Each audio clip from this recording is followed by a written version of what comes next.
Alors ce matin, on a la chance d'avoir Pasteur Désiré qui est avec nous. On est vraiment bénis, on se disait ça cette semaine avec Samuel, qu'on était vraiment chanceux que quand Pasteur Joël n'était pas là, on avait un invité de qualité et qui était de la maison.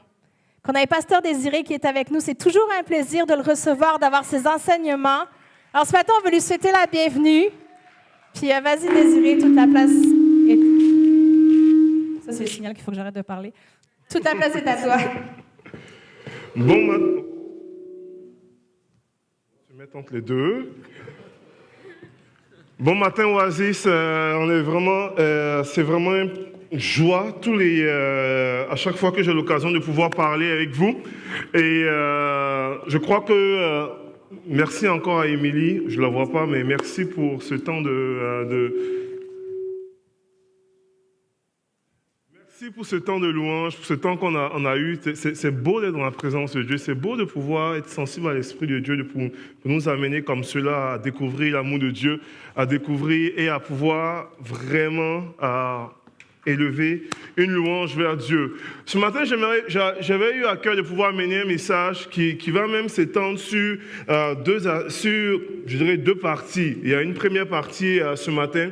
Et pour le mois d'avril, j'aurai l'occasion de prêcher deux fois, c'est-à-dire le premier du dimanche du mois qui est aujourd'hui dans le fond, et le dernier dimanche du mois. Donc j'aurai l'occasion de pouvoir terminer ce que j'ai commencé en fait aujourd'hui. La thématique que je vais apporter ce matin est vraiment le mot principe. Je suis un gars naturellement de principe, ça, mais j'aime j'aime aborder les principes parce que la Bible est remplie de principes. De façon de faire, de façon de vivre, tout ça.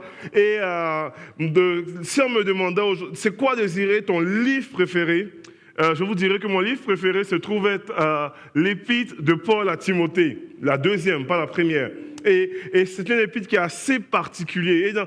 Et dans cette épître-là, il est court, c'est une épître de 4 chapitres, mais avec plein de principes, et de beaux principes en fait. Donc on va normalement naviguer dans cette épître-là.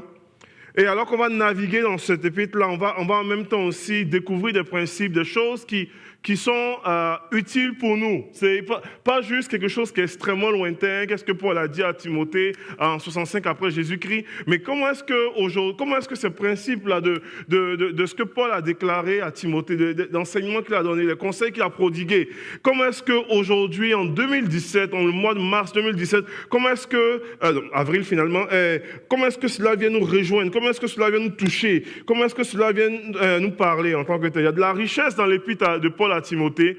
Pour plusieurs des historiens, l'épître de Paul à Timothée, la deuxième est le dernière épître que Paul a écrit, en fait, et il a écrit, comme je vous ai dit, vers l'an 65 après Jésus-Christ. Et Paul, normalement, alors qu'il écrit ça, Paul était un détenu, Paul était un prisonnier lui-même. Il était un prisonnier et il écrit alors qu'il est en prison à Rome. Il écrit à Timothée qu'il considère comme son fils dans la foi, c'est pas son enfant légal, mais il dit tu es comme mon fils légitime dans la foi. Et lorsqu'on regarde un petit peu l'histoire, on peut se demander qui est Timothée. Timothée, c'était un jeune qui a probablement grandi dans un environnement chrétien, tout ça, qui a vraiment évolué dans cela, puisque sa mère était devenue chrétienne, issue d'un père grec, et sa grand-mère aussi était chrétienne. Donc, c'est comme un petit troisième génération.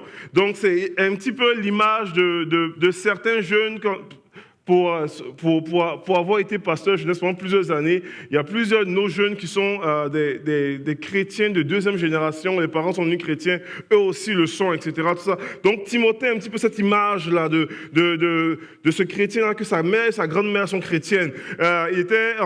Timothée aussi était le pasteur de l'église d'Éphèse. Donc, c'était une église qui avait été implantée par Paul et que Timothée, plus tard, normalement, a exercé son ministère à l'intérieur de l'église d'Éphèse. C'était de père grec, de mère juive, et c'était un compagnon d'œuvre de Paul. Paul, à ce moment, alors qu'il écrit cela, Paul n'est plus à présenter.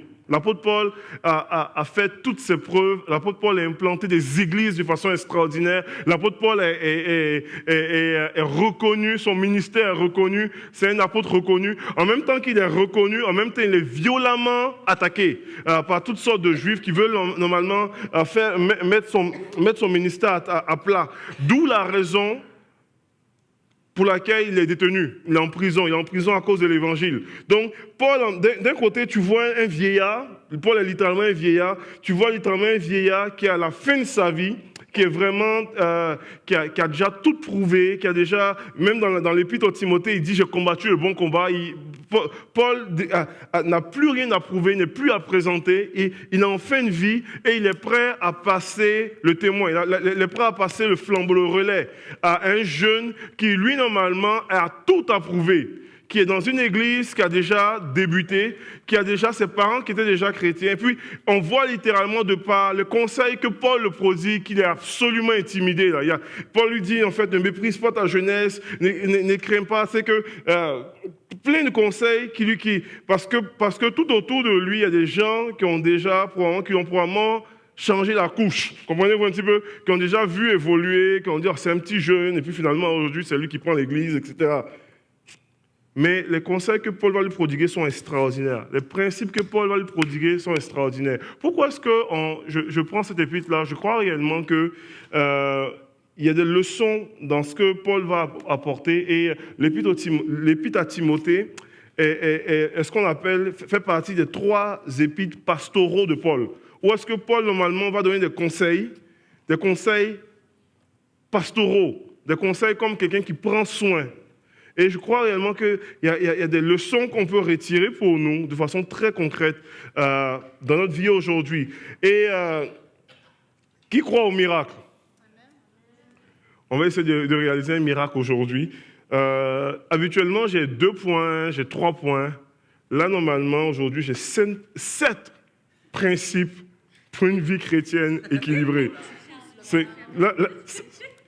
Ça demande un miracle, ça. Je vais essayer d'en aborder quand même 4 aujourd'hui. Parce que même à 7, je préparais, puis j'étais comme, non, j'ai oublié ça. Là. J'ai dit, les gens vont s'endormir à mon 5e point. Donc, je vais essayer d'en aborder 4. Je vais essayer de pouvoir de rendre ça très pratique.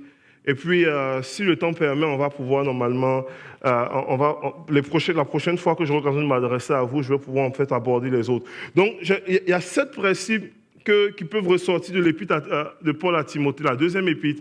Et il y a des principes qui sont encore tellement actuels encore aujourd'hui. Il y a 4 principes que j'aimerais aborder aujourd'hui, qui est le principe de la reconnaissance, du potentiel, le principe du recadage de vie, le focus, le principe des règles du royaume. Le royaume de Dieu a des règles. Et le principe de la récompense, la semence. Tu vas récolter ce que tu sèmes. Puis il y a d'autres principes qu'on va probablement voir dans les prochaines semaines, dans les prochains mois dans le fond, qui est le principe de la reproduction, le principe du rappel de la grâce et le principe du rassemblement. Quand on lit l'épître au Paul à Timothée, il y a quelques passages que j'aimerais lire avec vous, qui se trouvent dans 2 Timothée chapitre 1 verset 6 et dans 2 Timothée chapitre 1 verset 1 à 7. Il est écrit ceci, c'est Paul qui parle à Timothée, puis il dit « Ne néglige pas le don qui est en toi » qui t'a été donné par la prophétie avec l'imposition des mains de l'Assemblée des Anciens. Il dit, c'est pourquoi je t'exhorte à ranimer le don de Dieu que tu as reçu par l'imposition des mains. Toi donc, mon enfant, fortifie-toi dans la grâce qui est en Jésus. Ce que tu as entendu de moi en présence de beaucoup de témoins, confie-le à des hommes fidèles qui soient capables de l'enseigner aussi à d'autres. Souffre avec moi comme un bon soldat de Jésus. Il n'y a pas de soldat qui s'embarrasse des affaires de la vie s'il veut plaire à celui qui l'a enrôlé. Et l'athlète qui n'est pas couronné s'il n'a pas combattu suivant les règles. Et il faut que le laboureur travaille avant de recueillir les fruits. Comprends ce que je te dis, car le Seigneur te donnera de l'intelligence en toutes choses.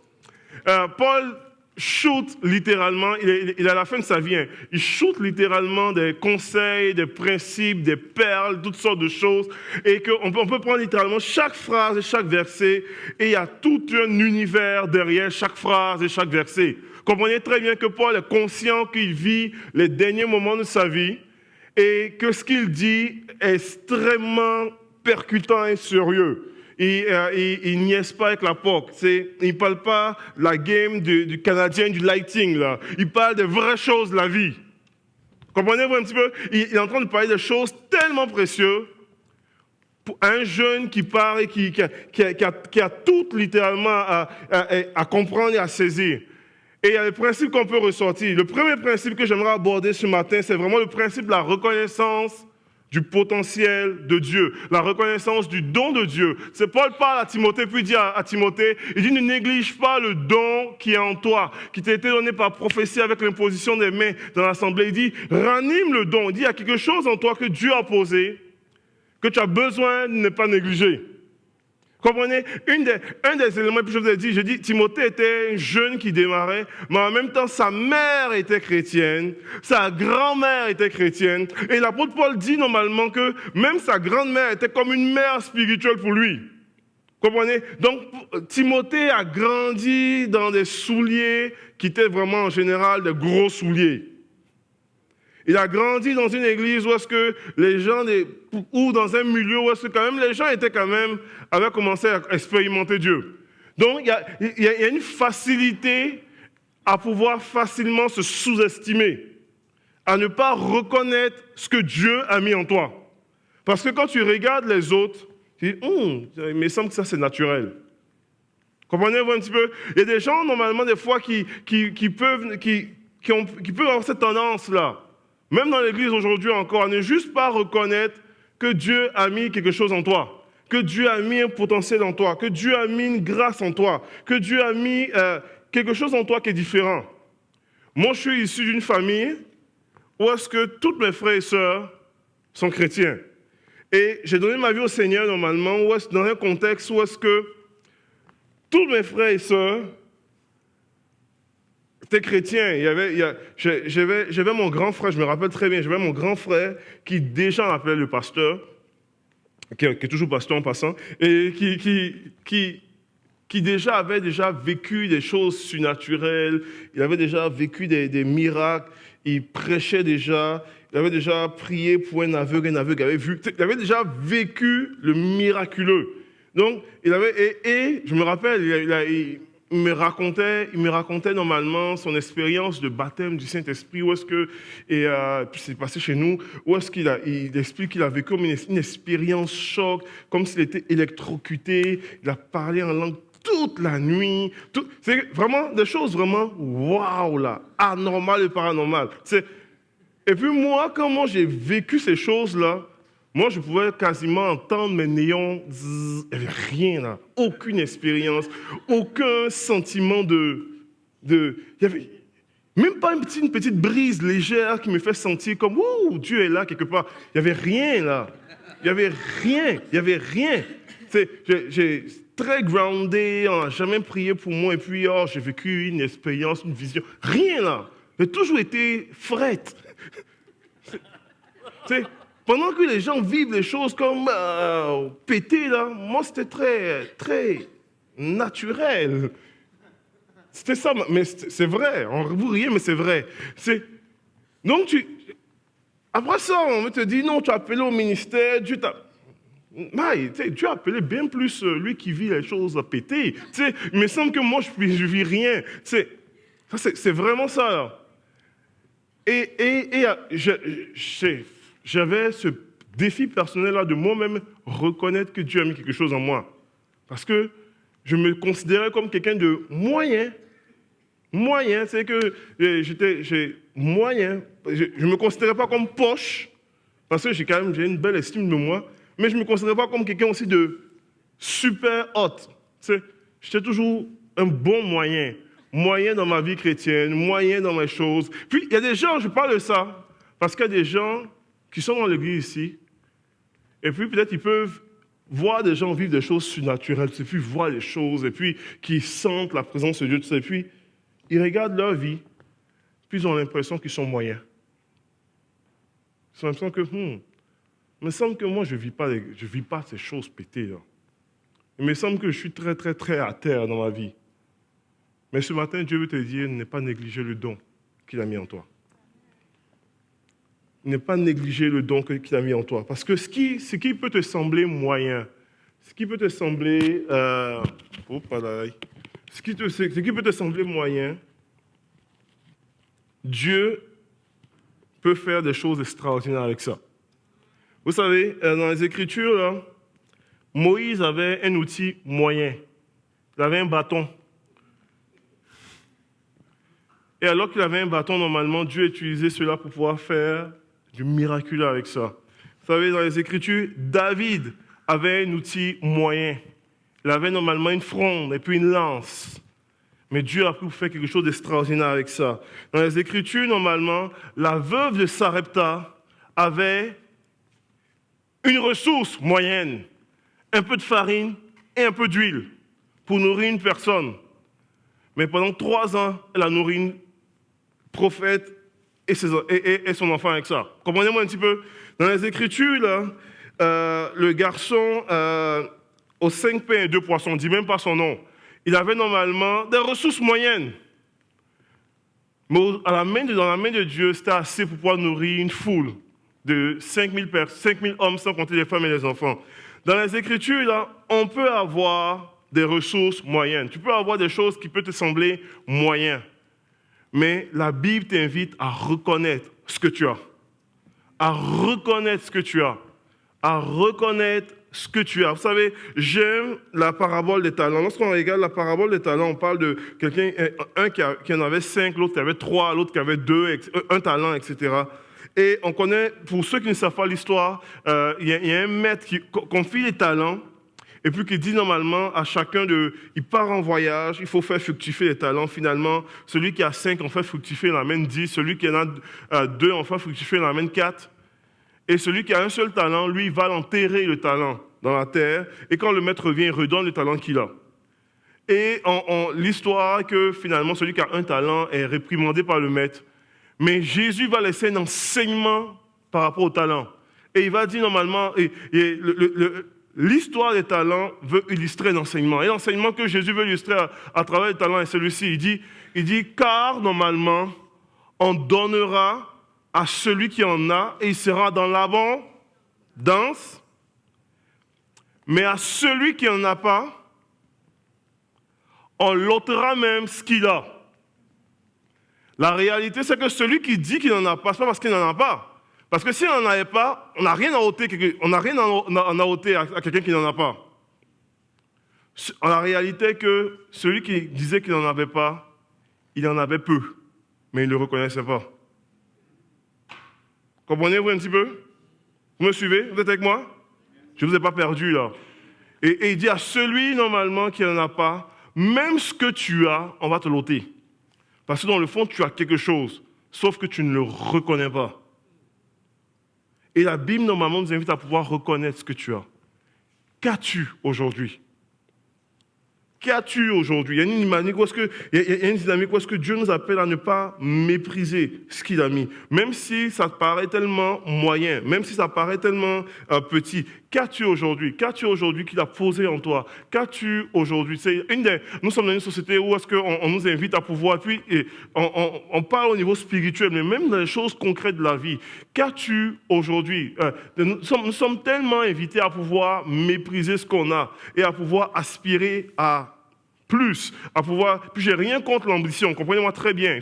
C'est un message très équilibré là. J'ai rien contre l'ambition, je vous encourage à pouvoir normalement être ambitieux, mais en même temps à pouvoir aussi être reconnaissant pour ce qu'on a. Et il dit, qu'as-tu aujourd'hui? À ne pas regarder les autres, à ne pas regarder les richesses des autres, à ne pas regarder les profits des autres, à ne pas regarder les possessions des autres, et puis dire, oh, moi là, normalement, l'herbe est toujours plus verte chez le voisin. C'est moi, il me semble que j'aurais mieux, j'ai une petite voiture là, mais il me semble qu'un VUS sera encore mieux. Bon, j'ai un VUS, il me semble que un Yukon sera encore mieux. Tu sais. Non, j'ai un Yukon, il me semble qu'une limousine sera encore mieux. Puis là, j'ai une limousine, il me semble qu'un jet privé sera encore mieux. Comprenez-vous un petit peu? Qu'as-tu déjà? Apprendre à reconnaître ce que tu as. Et là, je parle au niveau des possessions. Mais même au niveau même de des relations sociales. Tu regardes normalement le couple de l'autre, mais il semble que le couple de l'autre ils sont plus heureux, ils sont plus fun, ils prennent les meilleurs selfies. Tu sais, il y a plus de joie. On devrait rire moins, on devrait prendre des meilleurs... Comprenez un petit peu? Apprendre à reconnaître ce que tu as et apprendre à pouvoir reconnaître le don de Dieu dans ta vie. Ça va, vous êtes toujours avec moi? Il y a cette dynamique-là où est-ce que Dieu nous invite à pouvoir, et l'épître à Timothée est vraiment un enseignement par rapport à cela, pour dire, regarde, ne néglige pas ce que Dieu a mis en toi, ne néglige pas le don de Dieu, ne néglige pas ce que tu as reçu, mais en même temps, il y a une dynamique au niveau de la reconnaissance du don, c'est que Paul enseigne à Timothée à pouvoir reconnaître le don qui est dans sa vie, mais en même temps, c'est l'enseignement à ceux qui sont exposés à cette épître-là de pouvoir reconnaître le don qui est en Timothée aussi. Donc, Timothée a un mandat de pouvoir reconnaître le don qui est dans sa vie, mais l'Église d'Éphèse a un mandat de pouvoir reconnaître le don qui est en Timothée. Et là, c'est toute la dynamique où est-ce que, de façon collective, nous sommes appelés à reconnaître ce que Dieu a mis en chacun de nous, ce que Dieu a mis dans ton frère. Et c'est une des valeurs qui est très forte ici à Oasis, qu'on appelle la culture d'honneur, où est-ce qu'on apprend à honorer la personne pour ce que Dieu a mis dans sa vie, pour ce que Dieu a posé dans sa vie. Donc, il y a toute cette dynamique-là qui prend toute cette forme-là ici par rapport à cela. Je vais aller rapidement parce que mes 4 points, je ne les finirai pas aujourd'hui. Il y a le premier principe, il y a un aspect de pouvoir reconnaître le don de Dieu que Dieu a déposé en nous. La question, c'est qu'est-ce que Dieu a posé en nous et puis comment est-ce que nous sommes appelés à le reconnaître. Mais il y a un principe aussi de pouvoir aussi recadrer notre vie, recadrer notre focus, recadrer ce que Dieu a placé en nous et recadrer normalement notre vie en fonction de ce que nous saisissons.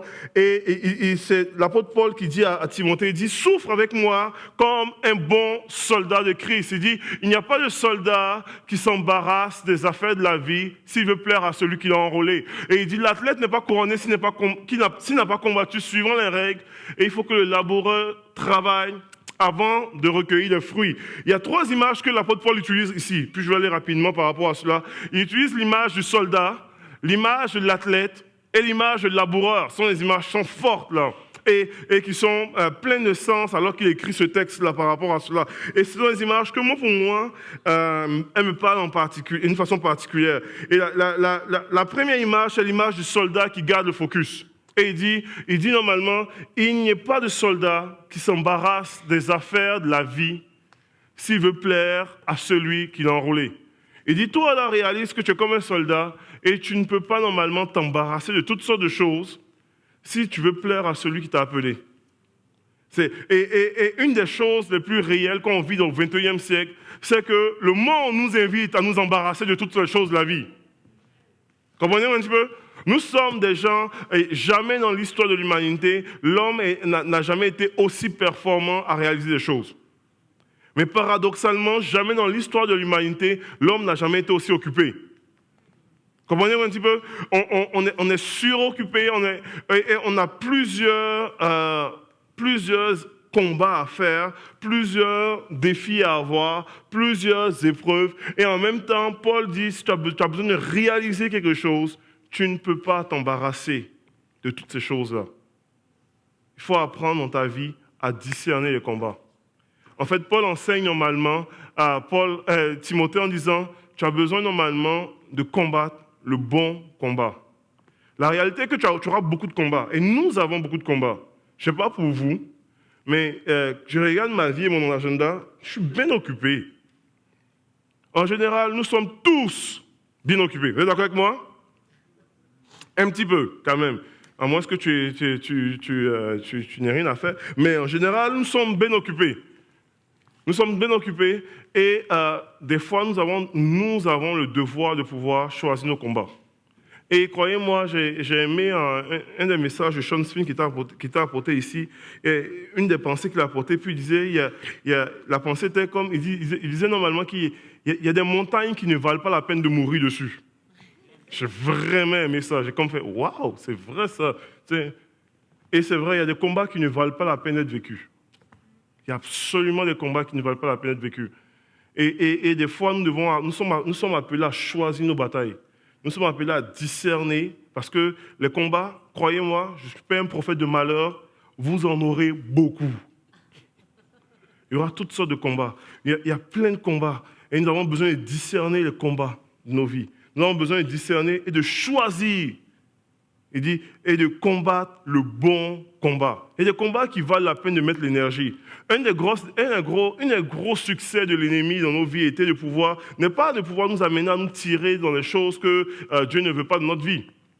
Un des gros succès, c'est de nous garder suffisamment occupés et suffisamment en bataille pour nous épuiser à éteindre des faux feux. On a beaucoup d'énergie à éteindre des feux qui vont s'éteindre par eux-mêmes. Et lorsque viennent les vrais incendies, on n'a plus de force pour pouvoir les éteindre. Comprenez-vous un petit peu? Donc, il y a une réalité où est-ce que nous sommes appelés à discerner, à combattre le bon combat. Pas juste un mauvais combat, le bon combat de la foi. Et il y a cette image, oui, je crois réellement que nous sommes appelés à se mettre devant Dieu pour dire, Seigneur, aide-moi à discerner les vraies batailles de ma vie.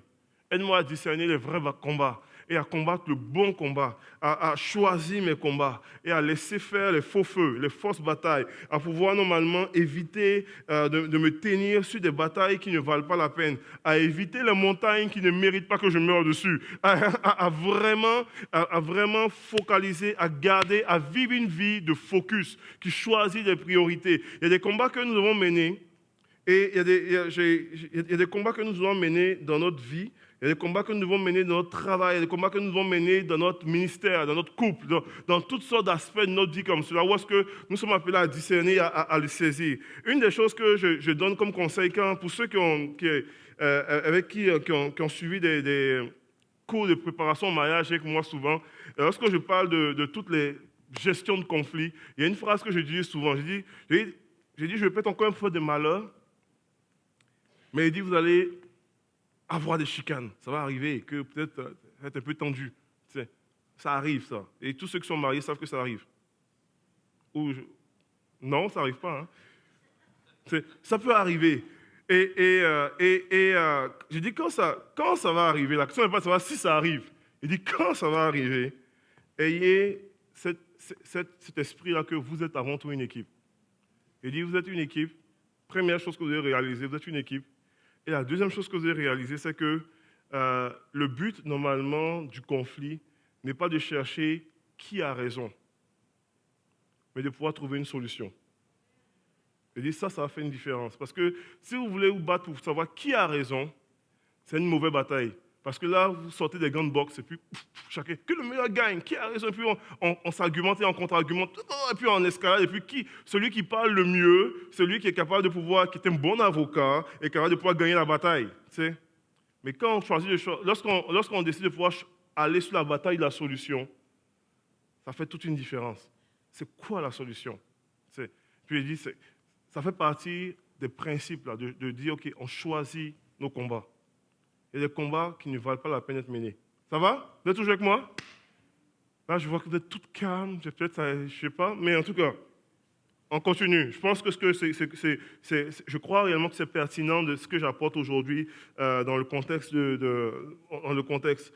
Donc, il y a cette image-là de pouvoir normalement reconnaître nos dons, reconnaître ce que Dieu a mis en nous, mais aussi de recadrer notre vie par rapport au choix des combats, au choix de bataille. Il y a une autre image qui est très forte que l'apôtre Paul utilise. Il utilise l'image du soldat, mais aussi il utilise l'image de l'athlète. Et l'athlète, quand on pense à l'athlète, l'image est souvent normalement le fait qu'un athlète est là pour gagner. Un athlète, c'est la compétition, un athlète, c'est la performance, tout ça ou quoi. Mais l'apôtre Paul ne touche pas l'aspect de la performance, tout ça. Il touche plutôt l'aspect des règles. Ce qui est spécial. Parce que quand tu cours, c'est pour avoir la médaille d'or. Mais il dit non, laisse faire la médaille d'or pour l'instant. Il dit cours selon les règles. Parce que si tu ne cours pas selon les règles, tu vas être même disqualifié. Et il dit en fait, il parle des principes des règles. Il dit l'athlète n'est pas couronné s'il n'a pas combattu selon les règles. Je ne sais pas si vous avez vu, j'ai mis l'image du plus gros athlète, du champion du monde et olympique, Usain Bolt, et qui tient en fait un témoin. Savez-vous, c'est pour les témoins, 4 fois 100 mètres en général, tout ça. Le bâton à relais, où on appelle le témoin, lorsque normalement, il court avec ça, peu importe la vitesse en laquelle il court, il peut être premier, il peut distancer tout le monde. Mais lorsqu'il tend le témoin à l'autre, qu'est-ce qui arrive si l'autre échappe le témoin? Tout de suite disqualifié. Quand on prend historiquement parlant, Usain Bolt à Berlin en 2000 est déjà arrivé en championnat du monde, est déjà arrivé, s'est fait disqualifier comme cela, arrivé en finale, archi favori, détenteur du record du monde, et puis arrive à la finale tout simplement de la course et il part avant normalement le coup de feu de départ. Et puis, automatiquement, il est disqualifié. Il y a une vidéo sur YouTube sur ça, je ne voulais pas vraiment... Et c'est vrai que je n'ai pas beaucoup de temps, je voulais montrer, mais je dis non, on va laisser faire ça. Mais il y a une réalité où est-ce que nous devons... Il y a un besoin de... Si dans la vraie vie, si tu ne marches pas selon les règles, tu as des problèmes, c'est tout aussi vrai spirituellement. Comprenez-vous un petit peu? Tout aussi vrai spirituellement. Moi, je travaille en prison, pour ceux qui ne savent pas. Et en prison, il y a des règles. Beaucoup de règles. Et si tu ne marches pas, la règle est tellement prioritaire que si tu ne respectes pas les règles priment sur tout. Priment sur l'aumônerie, priment sur le psychologue, tout.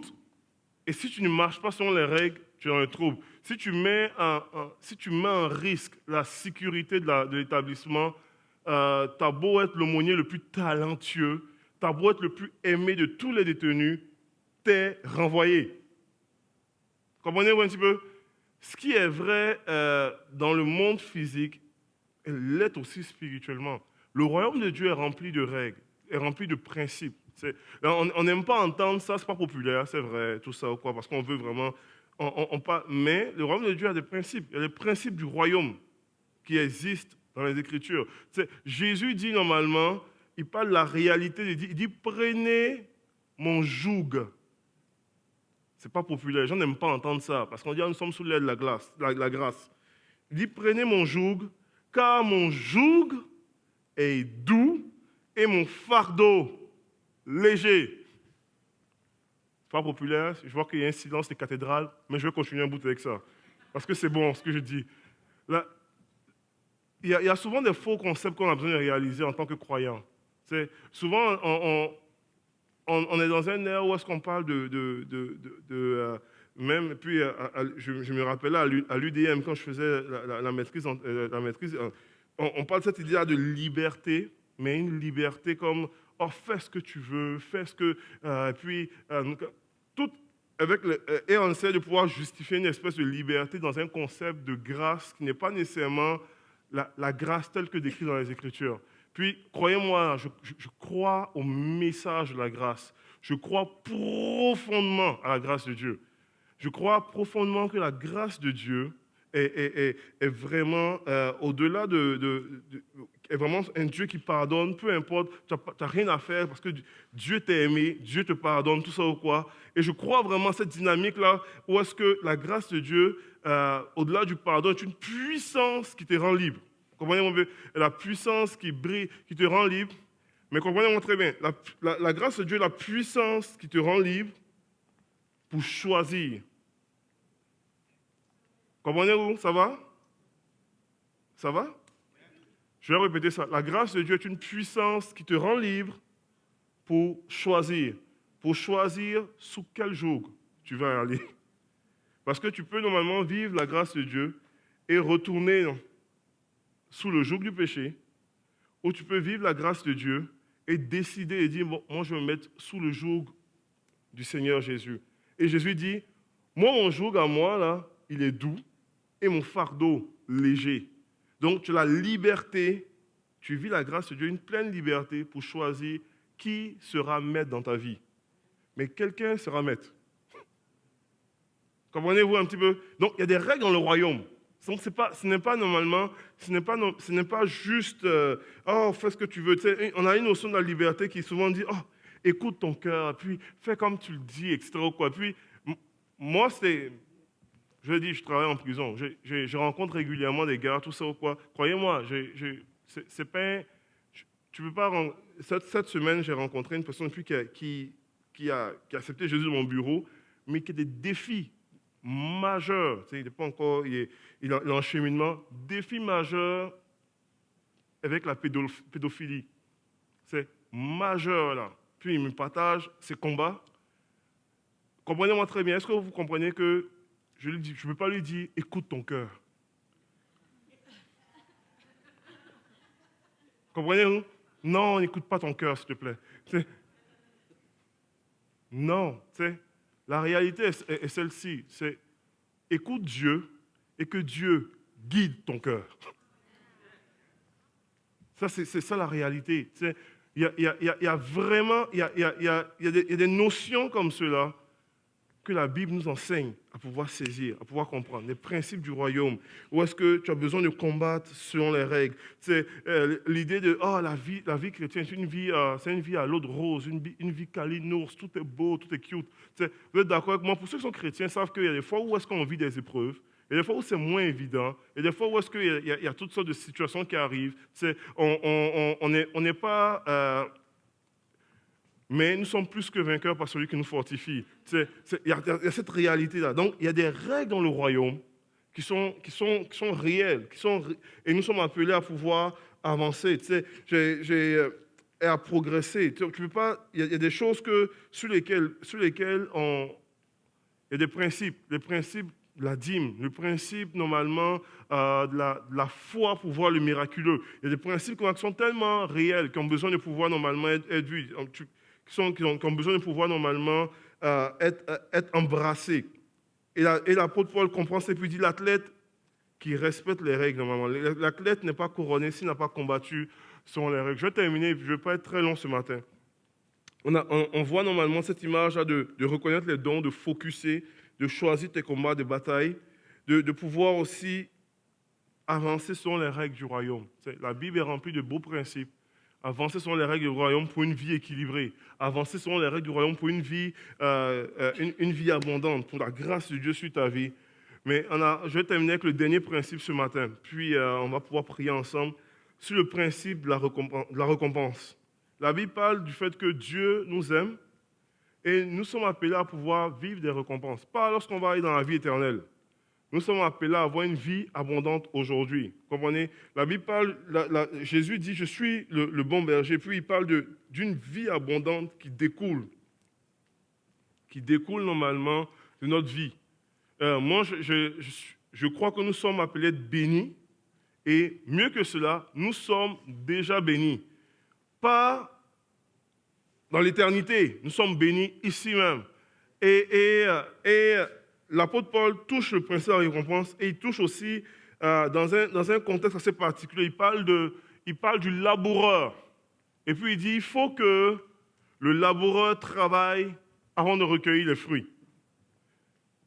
Puis tu as l'impression que c'est presque en contradiction avec l'idée de la grâce. Voyons non, non, ce n'est pas en contradiction. C'est ce qui fait normalement la beauté de l'épître à Timothée. Parce que l'épître à Timothée, normalement, est une épître extrêmement équilibrée. Il parle de la grâce, mais il parle du fait que tu as besoin aussi de s'aimer. Donc, Dieu t'a déjà donné, mais tu as besoin de pouvoir s'aimer. Si vous prenez l'image du laboureur, le laboureur, un vrai laboureur, là, pas un laboureur qui est de serre, le laboureur qui va normalement s'aimer a souvent la semence, et il va s'aimer sa semence. Mais en même temps, alors qu'il va s'aimer sa semence, il compte sur la terre qui va le recevoir. J'espère que c'est une bonne terre qui a assez de nutriments. Il compte normalement sur la rosée qui va venir arroser la plante, les pluies, l'intempérie. Il compte sur le soleil, la lumière.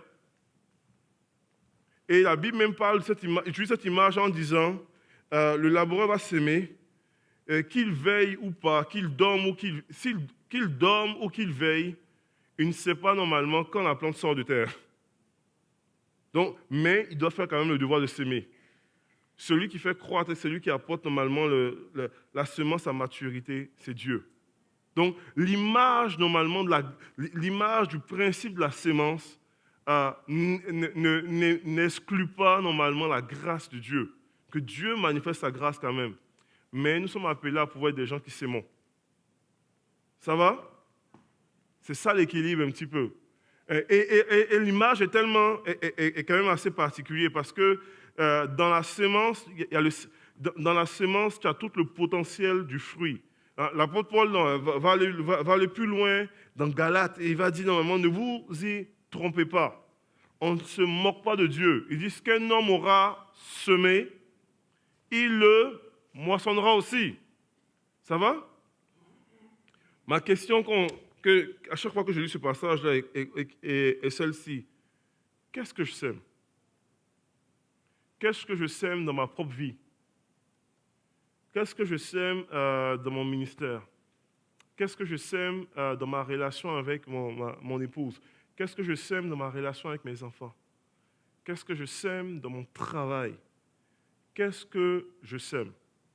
La réalité est que nous avons le potentiel en nous de s'aimer la vie, mais malheureusement, nous avons le potentiel en nous de s'aimer la mort.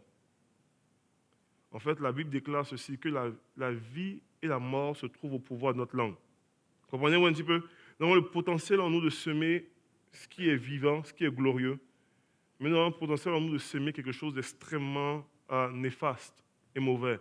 Et nous avons besoin de pouvoir nous-mêmes nous arrêter pour dire, Seigneur, sonde-moi et connais mon cœur, éprouve-moi et connais mes pensées.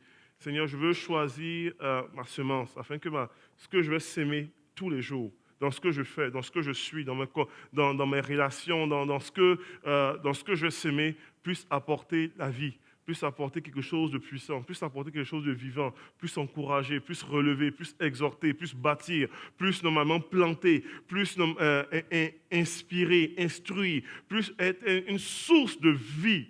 Il y a quelque chose qui communique la vie. Et Seigneur, je veux prier afin d'être un porteur de vie dans ce que je vais apporter, dans ce que je suis en tant que tel. Le choix de la semence. Peut-être tu es venu ici et puis en t'arrêtant par rapport à différentes sphères de ta vie, tu peux dire, OK, par rapport à mon couple pendant des années, j'ai semé des choses qui ne sont pas saines. Ou dans ma relation avec mon fils ou ma fille, dans ma relation avec mon père, ma relation avec ma mère, je n'ai pas sémé quelque chose de sain. Et aujourd'hui, il y a quelque chose qui se passe.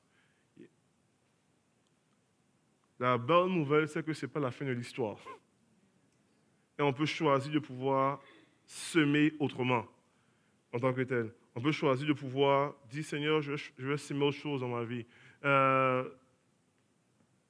Il y a un effort dans la semence, mais c'est Dieu qui fait croître. Donc, il y a un effort des fois nous sommes appelés à faire des fois, mais c'est Dieu qui fait l'œuvre à l'intérieur. Et il y a dans notre semence tout le potentiel nécessaire pour la récolte.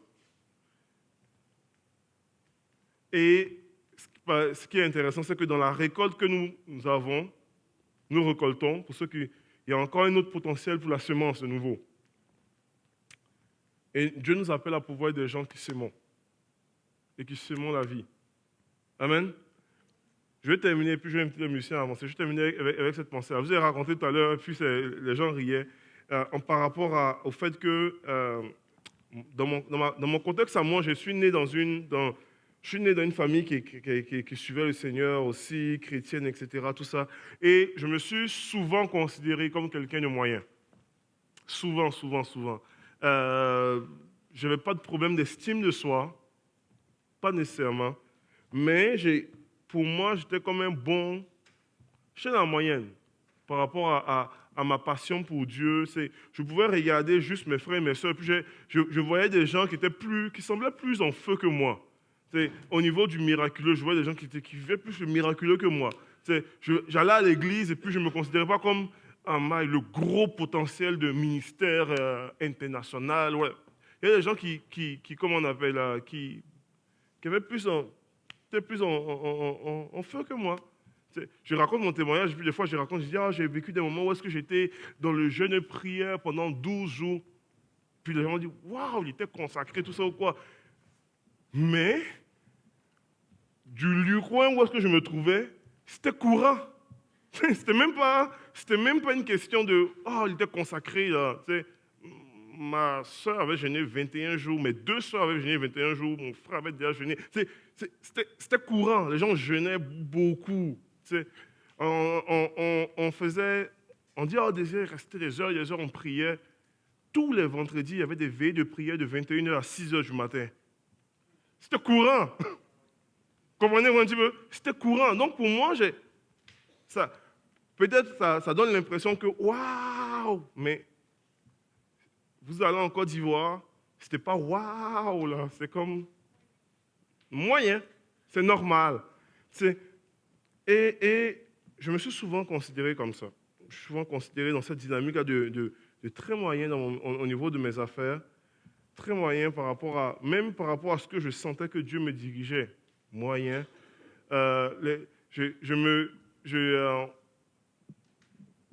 Et tout ce que Dieu avait déposé en moi, tout ce que je pensais que Dieu avait déposé en moi, tout semblait pâlir quand je regardais les autres. Tout semblait pâlir. Et je me rappelle de moi-même dans ma propre vie, d'avoir eu ce moment-là très, très particulier où est-ce que je me suis questionné par qu'est-ce que je vais faire pour garder, quand je suis arrivé ici, qu'est-ce que je vais faire pour garder mon feu pour Dieu, tout ça ou quoi. Parce que pour moi, je me considérais comme quelqu'un du moyen. Pendant des années, là, je ne parle pas de quelques mois de ministère ou quoi, pendant des années comme cela. Je suis arrivé au Canada, je commençais à m'impliquer comme pasteur de jeunesse. Et j'avais toujours ce sentiment d'inadéquation, de quelqu'un qui n'est... Parce que même comme pasteur jeunesse, il y a toujours une espèce de boîte dans laquelle on veut que tu sois. On veut que tu sois normalement... Pasteur jeunesse est supposé être drôle, cool. Et puis, moi, je ne me trouvais pas cool. Je ne me trouvais pas si cool que ça. Je n'étais pas le gars qui aimait joker, je ne joke pas beaucoup. On dit normalement, si tu es pasteur, tu es supposé être un people person qui va voir plein de gens. Alors, et puis, tu désirais dans la place. Puis moi, je ne suis pas comme ça. Je ne suis pas naturellement comme ça. Je vais pas naturellement aller voir les gens. Il y a comme une espèce... Puis je me tapais sur la tête par rapport à toujours ce verset-là qui était comme « Oh, Dieu ne t'a pas donné un esprit de timidité, mais un esprit de force, d'amour et de sagesse. » T'es supposé être un homme. Puis moi, je ne me sentais pas un gars. J'étais tout le temps... J'avais toujours cette dynamique-là qui venait constamment dans mon esprit et qui disait « Mike, je ne suis pas ça. Je ne suis pas ça. » J'ai dit, il y a plusieurs... Je me sentais comme quelqu'un qui avait plusieurs boîtes devant lui. Et je fitais dans aucune des boîtes. Dans aucune des boîtes, littéralement. J'étais comme, je ne fitte pas nécessairement, c'est pas moi. Je ne me sens pas un gars timide, je me sens très sécure dans ce que je suis. Mais je ne suis pas le gars qui veut être le people person. Je ne me sens pas le gars qui veut être je me sentais pas le gars qui veut être le joker, raconter 5 jokes Je me sentais comme très inadéquat dans tout dans ce que j'étais. Jusqu'à ce que Dieu vienne normalement, à un moment donné, mettre le doigt sur ma vie, sur ces points-là. Et Dieu vient me dire, Désiré, je ne te demande pas d'être ce que tu n'es pas. Je te demande d'être ce que tu es. Je te demande d'être la meilleure version de toi-même. Et de pouvoir semer différemment dans ta vie. Je me rappelais, j'apprenais à prêcher et puis j'essayais de prêcher comme quelqu'un. J'essayais de prêcher comme tel truc. J'essayais d'avoir toutes sortes de semences. Puis ce n'était pas dans mon ADN. Et puis, je sentais que Dieu a dit, Désiré, tu n'as pas besoin d'être une autre personne. Sois la meilleure version de toi-même. Et sème différemment dans ta vie. Sème différemment dans ta vie. Dans ta vie, dans ton travail, dans ta famille, tout ça ou quoi. et laisse-moi te faire grandir dans ce que tu es. Aujourd'hui, je suis très différent. Je suis très différent de ce que j'ai été, tout ça. Mais je suis différent. Je suis dans ma personnalité, dans ce que je suis, dans ce que je suis peut-être, je vais fitter peut-être dans certains cas, avec certaines personnes, je vais moins fitter avec d'autres personnes. Je vous aime au bout, mais je suis ce que je suis. Et il y a tellement de gens qui peuvent être prisonniers de toutes sortes de boîtes. Il y a tellement de gens qui veulent fitter dans une boîte qui ne fit pas. Tellement de gens qui ont essayé de pouvoir être des gens qui ne le sont pas. Tellement de gens qui ont essayé de pouvoir normalement, qui ont admiré, qui sont laissés inspirer. Puis croyez-moi, je me laisse inspirer encore par d'autres personnes. Mais je suis ce que je suis. Vous comprenez un petit peu? Mais qui ont laissé normalement, se sont laissés inspirer, mais en même temps, ils ont essayé de pouvoir être formatés comme. Et il y a tellement de gens qui ont mis des semences dans leur vie qui n'ont pas été forcément des bonnes semences. Ce matin, puis je vais amener un message de façon très simple. Ce matin, nous avons le choix de dire, Seigneur, je veux reconnaître ce que tu as fait dans ma vie. Je veux recadrer mon focus dans ma vie. Je veux, par la grâce de Dieu, reconnaître que nous avons des principes dans le royaume, des règles dans le royaume. Mais je veux s'aimer différemment. J'ai besoin de pouvoir dire, Seigneur, je veux reconnaître, aussi petit soit-il, ce que tu as déjà semé. Je veux recadrer ma vie par rapport à ton appel, à ce que tu veux. Je veux normalement te laisser, laisser les règles du royaume transformer mon intelligence et mes pensées. Mais je veux s'aimer différemment désormais. Je veux s'aimer différemment désormais. Vous savez, on a besoin de choisir notre sémence aujourd'hui. Et mon message est simple, c'est un message qui n'a pas beaucoup de flafla. Mais je crois réellement que si nous aspirons à une vie équilibrée, nous avons besoin de faire un temps d'arrêt dans notre vie par rapport à la reconnaissance de ce que Dieu a planté en nous. Tout part de là. Tout part de là. Parce que si tu ne reconnais pas ce que déjà Dieu a fait, comment veux-tu passer à un autre step quand tu ne reconnais même pas la grâce de Dieu sur ta vie? Je sens dans mon esprit, puis j'essaie de passer sur d'autres points, mais je sens dans mon esprit que Dieu me ramène constamment sur ce point-là. Je dis, arrête-toi là. Il y a des gens qui ne reconnaissent pas, qui ont laissé trop de choses, qui ne reconnaissent pas qu'ils ont quelque chose en eux. Je veux déclarer que Dieu a posé quelque chose en vous. Dieu a déposé quelque chose en vous. Dieu a déposé quelque chose en vous. Aussi petite soit-elle, ça peut ressembler à un grain de sénévé. Mais Dieu a déposé quelque chose en vous. Ça peut ressembler à un grain de poussière. Mais Dieu a déposé quelque chose en vous. Il y a quelque chose qui était... tu as besoin de t'arrêter là. Dieu a déposé quelque chose en vous. Dieu a déposé quelque chose en vous. Il y a des gens qui ont besoin de pouvoir, qui sont ici et qui ont aussi normalement, qui reconnaissent, qui voient dans leur vie que trop longtemps, ils ont semé un pattern dans leur couple. Trop longtemps, ils ont semé un pattern dans des relations avec leur famille, avec leurs frères et sœurs, avec leurs tantes, avec leurs parents, etc. Quoi. Il y a un pattern qui a été semé qui est malsain en soi.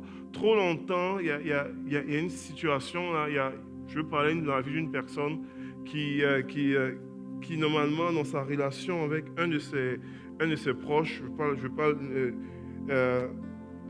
il y a déjà eu des gens qui ont parlé de façon très dure pour dire « Oh, vous êtes comme des gens fusionnels », parce que le mot vient dans mon esprit fort. Et puis, ça vous a frustré au plus haut point, parce que c'était dit de façon très dure. Et puis, mais la personne avait dit quelque chose de vrai. Il y avait quelque chose de malsain là-dedans. Écoute, je veux te parler avec amour ce matin. Il y a une sémence qui trop longtemps, tu peux tomber dans une semence et dans un pattern malsain. Et puis ce matin, l'Esprit de Dieu t'invite à t'arrêter. Pour pouvoir juste dire, ouf, arrête-toi 2 secondes. Avec tout l'amour de Dieu, avec toute la grâce de Dieu, avec toute la tendresse du Saint-Esprit. Mais en même temps, il y a un appel à t'arrêter. Pour dire, arrête-toi. Tu as besoin de s'aimer différemment. Tu as besoin de s'aimer différemment. Tu as besoin de s'aimer différemment dans ta famille, dans ton couple. Tu as besoin de s'aimer différemment dans ta relation avec tes collègues. Tu as besoin de s'aimer différemment dans ton implication dans ton église locale. Tu as besoin de s'aimer différemment.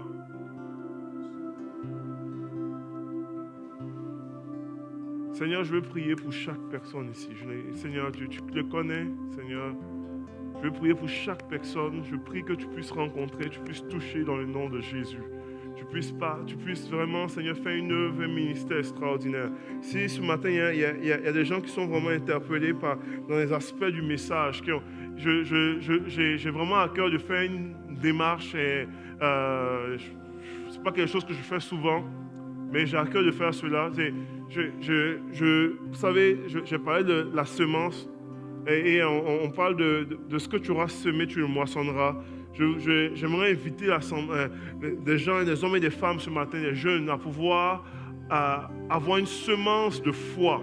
Vous savez, la Bible parle de cette réalité-là, que ce que tu sèmes, tu moissonnes. Si tu sèmes avec foi, tu peux t'attendre au miraculeux aussi. Tu es capable de pouvoir identifier des choses, des sphères dans ta vie. Où est-ce que tu veux s'aimer différemment?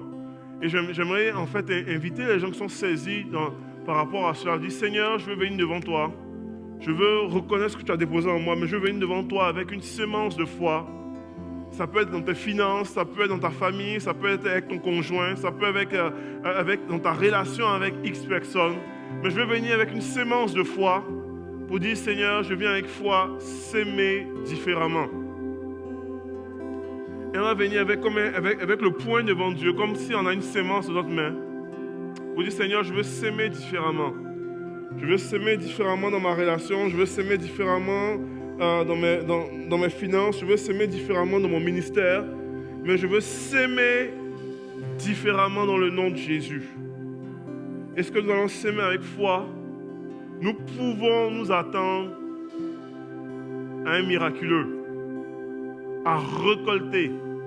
Donc s'il y a des gens qui aimeraient s'approcher de Dieu avec simplicité, pas devant un homme, à s'approcher devant Dieu avec simplicité, mais avec foi, pour dire, Seigneur, je veux s'aimer différemment, je veux inviter à pouvoir sortir de vos rangs ce matin, et qu'on puisse vraiment, tout simplement, transformer cette plateforme en une atmosphère de prière, alors qu'on termine la journée aujourd'hui, qu'on puisse le faire dans le nom de Jésus.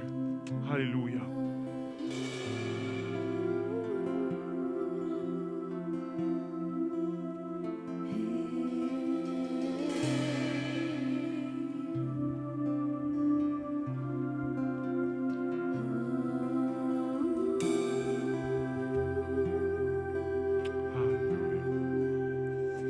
Ceux qui veulent s'approcher peuvent s'approcher librement. Qu'on puisse vraiment terminer dans une atmosphère de prière. Soif de Dieu. Alléluia.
notre joie.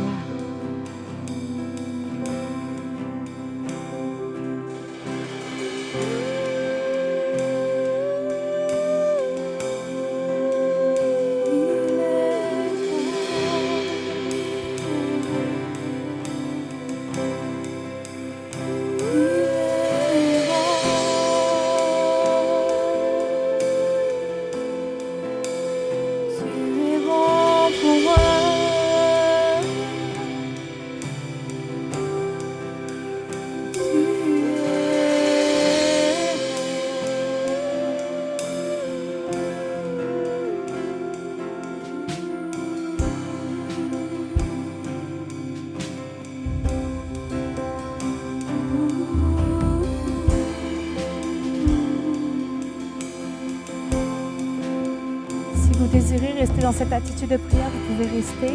Si vous avez besoin de prière ce matin pour de la guérison, pour un autre sujet, vous pouvez venir en avant. Pasteur Désiré, Caroline prieront pour vous.